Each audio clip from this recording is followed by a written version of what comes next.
guys can hear us. Do you think it's gonna work? Yes, yes. Yeah, alright. Audio is ready. Let's roll with this. What happened with the German police? Oh, that was beautiful. Well, you know, everybody knows how we roll in the States. We have brass knuckles and microphones, and brass knuckles, you know, it's a logo, so you kind of screw it on the guitars and whatnot. So I can imagine their faces when, you know, like our gear was going through the scanners. You know, I'm really glad we have like these 6-foot machine guns on stage as well, so I'm really glad we didn't bring those, because that would have been pretty funny, you know, looking at the M2, you know, 50 cal machine guns going through the scanner, what the hell. So basically what happened, the Munich police saw this, you know, the airport guys saw this going through the scanner, but we were already on the plane. So instead of grounding the plane, they called the Nuremberg police to, like, you know, to catch us there. So we landed in Nuremberg, and the police was waiting for us, and we had to go and, you know, explain to them the situation, you know, and it was, you know, they were really nice to us. I mean, we have to respect, you know, every country's laws, you know. In America, it's not an issue. I mean, you know, a brass knuckle is a weapon anywhere you go, but it was attached to a microphone and guitar, so it's difficult to take off even. You know what I mean? So you can't really use it as a weapon, but, you know, we have to respect their, you know, their opinions and laws and whatnot, and we have to pay a fine, you know. And even though, as I said, the police was really nice to us, nobody was, you know, handcuffed with them, so nothing like that happened. You know, they were nice, but, you know, when they said, like, sorry, there's a paper trail already, so we just have to do this. So we did it, you know, and then we were there a couple of hours, you know what I mean? They cleared it up and they let us go. However, the brass knuckles were confiscated, so that's the whole short story. My next question is, if you could have dinner with 3 people, either dead or not, who would it be and why? Wow, probably I would pick the 3 best chefs in the world. Who would I have dinner with? Wow. I mean, you know, it's pretty much the idea of who you're a fan of. I mean, I would have dinner with astronauts probably, you know what I mean, Buzz Aldrin or something like that, you know.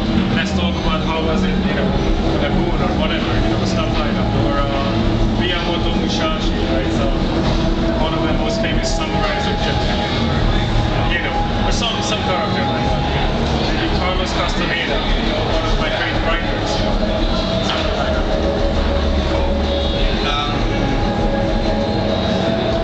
We all know that Ivan has a big. What about you? I don't have it, but it's pretty funny actually. We always buy rubber sticks and whatnot and put it in his palm, you know, or we hang it from the bus, so when he opens the door it falls. So we always, you know, I don't necessarily like big furry spiders, but I did, you know, I did have tarantulas in my hand before, so yeah, like, I don't really have anything else, you know. So that's why we make sure I have, you know, those things that in his pocket. But what are your last thoughts before you enter stage? actually, it's really interesting because you know what?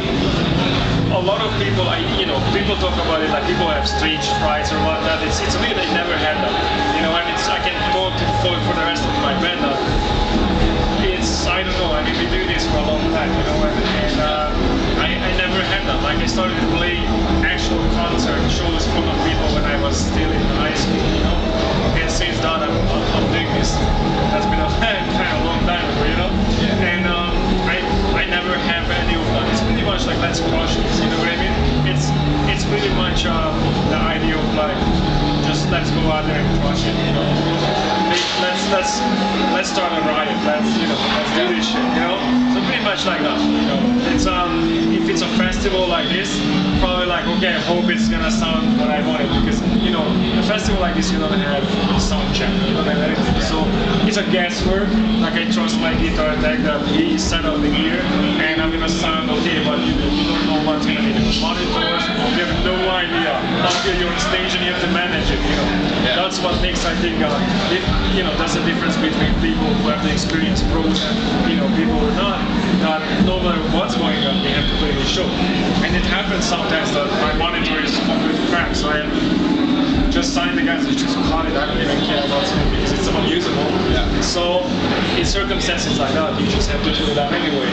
And I guess those things are the last things that kind of like revolve in your hand that you're hoping that you know it's gonna show. Yeah, last question is what's your favorite food? My favorite food. Well, my favorite food is sushi. But on the road, we are not getting close to any restaurants like that.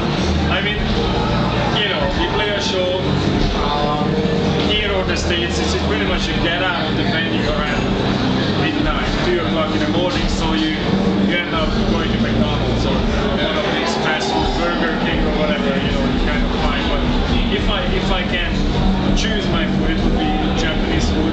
I like Japanese food, some Chinese, but I like plain stuff, So it would be sushi. Thanks So for we the have interview. to open a Mac sushi restaurant. It would be a nice idea, yeah. Right. It's like a restaurant chain that we open at 2 o'clock, and actually it's pretty funny because even McDonald's or any of these places, they have this stupid break faster, like these menus. So actually by the time we get